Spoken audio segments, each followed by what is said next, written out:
You are looking to get more views on YouTube? I have 5 ways that you can do that. Here we go! Hello and welcome back to another video. I'm Alan Spicer, your YouTube certified expert, and today we are deep diving into ways to make you gobble up all those sexy, tasty views. Now, views on YouTube is the lifeblood of any channel. You get views, you get people to see you, they then subscribe, they become part of your community, they then interact and bring in more people and trigger the algorithm to know that your channel is important. But there are 5 other things that you can do to maximize those potential views and get people to watch more and more of your content. But before we deep dive into this video is sponsored by TubeBuddy. It's an online browser-based plugin that can help optimize your titles, your descriptions, your tags, get you more views, get you more subscribers, and generally take away the grind, the day-to-day tasks that you just can't be bothered with. It also links up with their mobile phone app in which you can check your stats on the go, communicate with people, and just generally level up your YouTube game. There is a link in the description below on how to install it for free. Number 1, and something that it took me a while to fully master, send people straight into your playlists. It is very easy to set up a video, promote your video, only copy that video link and send it out to Twitter and Instagram and Tumblr and Medium and any other platforms that you share. But a sneaky little trick that can immediately help you to tell the YouTube algorithm that they are related to other things is to put that video into a related playlist on very similar topics and then share that link of that video in that playlist out to your followers. So in a case like this, I add a video to a playlist. I make sure that it's at the top of the playlist. Let's say it's about audience retention. The rest of the playlist is all about audience retention or how to keep people watching for longer or YouTube views, that kind of thing. And then I share that link, that specific playlist link,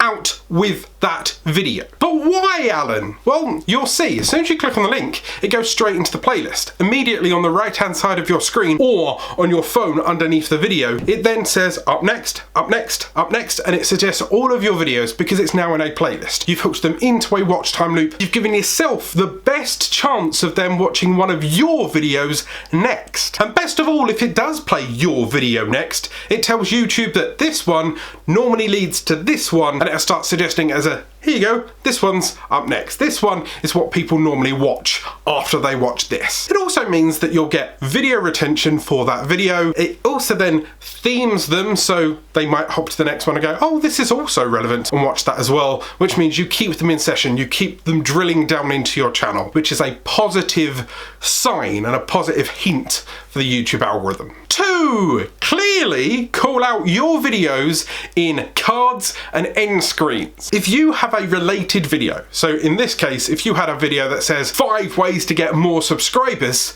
I would then point at the top card, right, which is somewhere up here, right, and then you'll notice that if you're about to leave my video, I've pushed you to one of mine rather than to somebody else's. Also, if I'm in an end screen and I can go, if you really liked this 5 tips about how to get more views, why not check out this video about 5 tips on how to get more subscribers? And you might go, you know what, that sounds right. Don't oversaturate the end screen though. Make sure that you're not pointing to check out this one and check out that one and click this and give them 1, 2 options at most. Why? Because if they hear 5 options, they might get confused and do none of them. If you give them 1 option, it's much more direct. That is why on my end screen, it's either a related video or a related playlist every time. 3, pinned comments. Now, if you scroll down to the bottom of this video, where it is my comment section, 95 to 98% of the time, the first comment is me, pinned, with some kind of question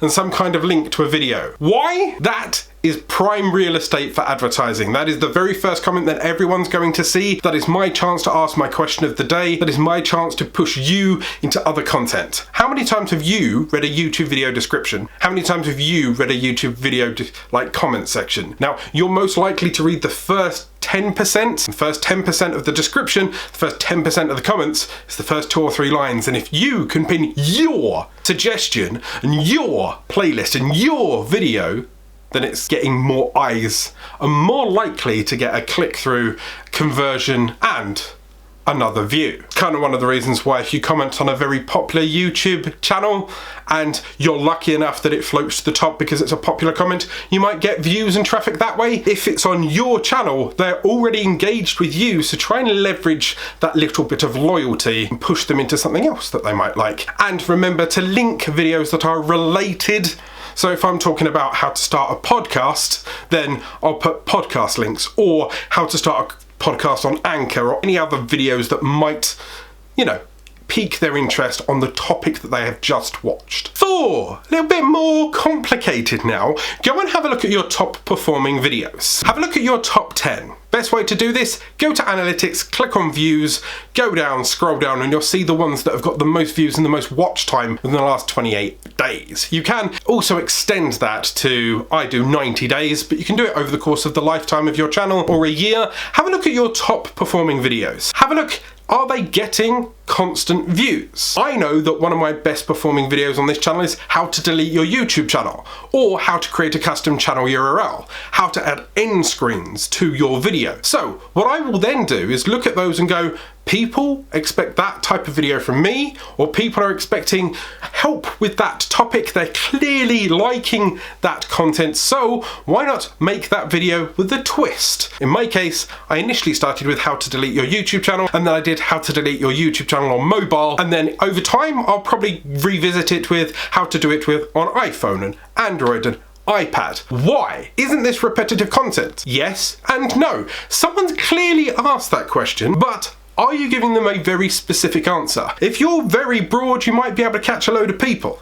If you're very niched, you'll be able to catch a very dedicated group of people. Also, you may have made that video a year and a half ago. Is there something now that you can update on that? Has something changed? In my case, the dashboard has recently updated and everyone's being forced into the beta now, which will now be the new 2019 Studio by the end of the year. So in my case, if I've taught you how to add in screens in classic mode, it's no longer relevant now in the beta, so I'll make a new one and link accordingly. Remember, pinned comments can also push traffic between old and new videos. So an old video may have ranked better because it's had accrued watch time, but if you've got a new video, you can push traffic to a newer video that's updated, especially if that video is out of date and maybe slightly wrong. One of my clients did that recently, where it used to be possible to create a Facebook page without a personal login, and now they can't. So they've made an update video explaining how, why they can't, and that video now gets an equal amount of traffic, and it's pushing views and search history from one video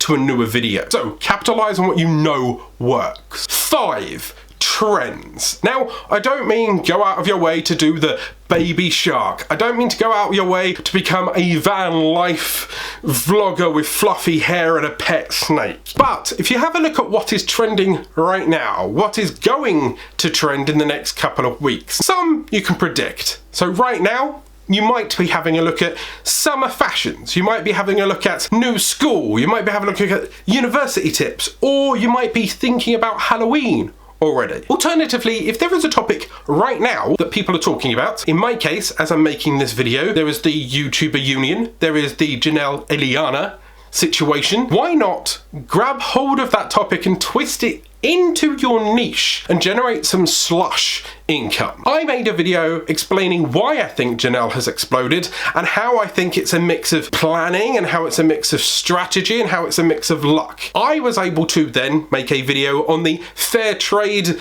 union thing, and the reason I did that is it touches upon my niche, but if I twist it and explain how that affects you and your community, or me and you as YouTube channels, it is then relevant to my channel. If you are a movie creator, why not explain the rise and fall of the wonderful Janelle Eliana and put that in comparison to, say, The Wolf of Wall Street, how he rose to fame and how he crashed, or how it was a Steve Jobs opposite, or twist it into your niche, twist it into your ideas. If you're all about cinematography, you could explain why the Baby Shark song did so well, why they are using graphics, why they are using such impactful colours, how that helps the demographic that they are pushing towards. Trends can be twisted in any way. Just look at it and ask yourself, how you would ask yourself a question about that topic in relation to your channel. Here's some very extreme examples. You have a crocheting channel, and instead of you teaching me how to triple stitch at the end of a row, you know who you are if you're watching, then what you could do is maybe crochet a Janelle Ileana, or crochet a van, or crochet the phrase van life. If you are a gaming channel, maybe you can explain why the YouTubers Union affects you and how you feel about that situation whilst playing Super Smash Bros, and explaining why Nintendo has a very weird grasp over copyright and how this might change that. At the end of the day, twist niches, trends, and maximize the potential of your views by knowing that those videos do well, and then feed it into your funnel. If you need tips on how to get subscribers, check out this video here. Go out there, start creating.